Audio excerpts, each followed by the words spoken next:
Hello friends, எல்லாருக்கும் வணக்கம். Welcome back to homely princess channel. இன்னைக்கு நம்ம சேனல்ல குழந்தைகளுக்கான பிரேக்ஃபாஸ்ட் ரெசிபி தான் பார்க்க போறோம்.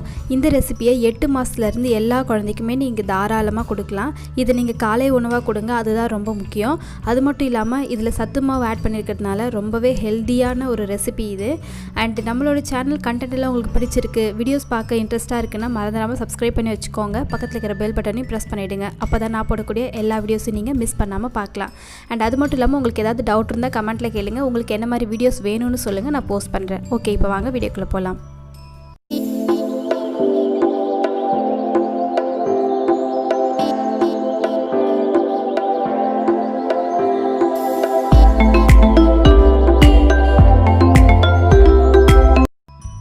இப்போ இந்த ரெசிபி செய்யறதுக்காக நான் வந்து ரெட் கலர் அவல், அதாவது சிகப்பு அவல் இருக்கும் இல்லையா, அதை நான் நல்லா தண்ணியில் ஒரு அரை மணி நேரம் ஊற வச்சுருக்கேன். இப்போ பாருங்கள் எந்த அளவுக்கு நல்லா ஊறிருக்கு பாருங்கள், இந்த அளவுக்கு நல்லா மேஷ் ஆகணும். ஸோ இந்த மாதிரி டெக்ஸ்சரில் இருக்கும்போது தண்ணி மட்டும் வடிகட்டி நான் தனியாக எடுத்து வச்சுருக்கேன். இப்போது அதுக்கப்புறம் பார்த்திங்கன்னா நைட் ஃபுல்லாக நான் வந்து ஊற வச்ச பாதாமும் ஒரே ஒரு முந்திரி பருப்பு எடுத்திருக்கேன். இப்போ நம்ம இதுக்கு வந்து தோல் உரித்து எடுத்துக்கலாம் இந்த பாதாமை. இப்போ பாருங்கள் எல்லாமே தோல் உரித்து எடுத்தாச்சு, பாதாம் முந்திரி. இப்போ இது ரெண்டுத்தையுமே நம்ம மிக்ஸி ஜாருக்கு ட்ரான்ஸ்ஃபர் பண்ணிக்கலாம்.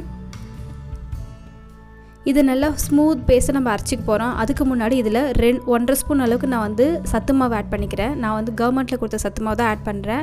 அதிலே டிஃபால்ட்டாக இனிப்பு இருக்குன்றதுனால நான் எக்ஸ்ட்ரா இனிப்பு எதுவும் ஆட் பண்ணல. உங்களுக்கு தேவைப்பட்டால் நாட்டு சக்கரை ஆட் பண்ணிக்கோங்க.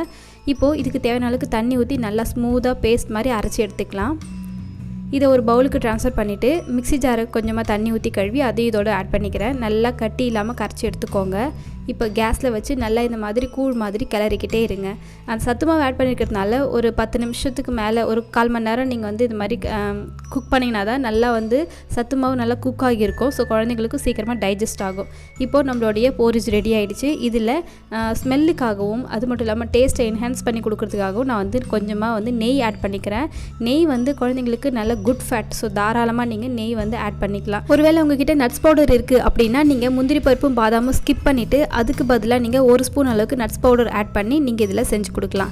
அண்ட் தேவைப்பட்டால் நீங்கள் இதில் துருவிய ஆப்பிள் கூட சேர்த்து நல்லா குக் பண்ணி கொடுக்கும்போது குழந்தைங்களுக்கு டிஃப்ரெண்ட் டேஸ்ட்டாகவும் இருக்கும், நல்லா ஹெல்த்தியாகவும் இருப்பாங்க. ஸோ இந்த வீடியோ உங்களுக்கு பிடிச்சிருக்குன்னு நினைக்கிறேன். அண்ட் உங்களுக்கு நம்மளோட சேனல் பிடிச்சிருந்தா மறக்காம Subscribe பண்ணிவிடுங்க. உங்களை வேற ஒரு இன்ட்ரெஸ்டிங்கான வீடியோவில் பார்க்குறேன். And then bye.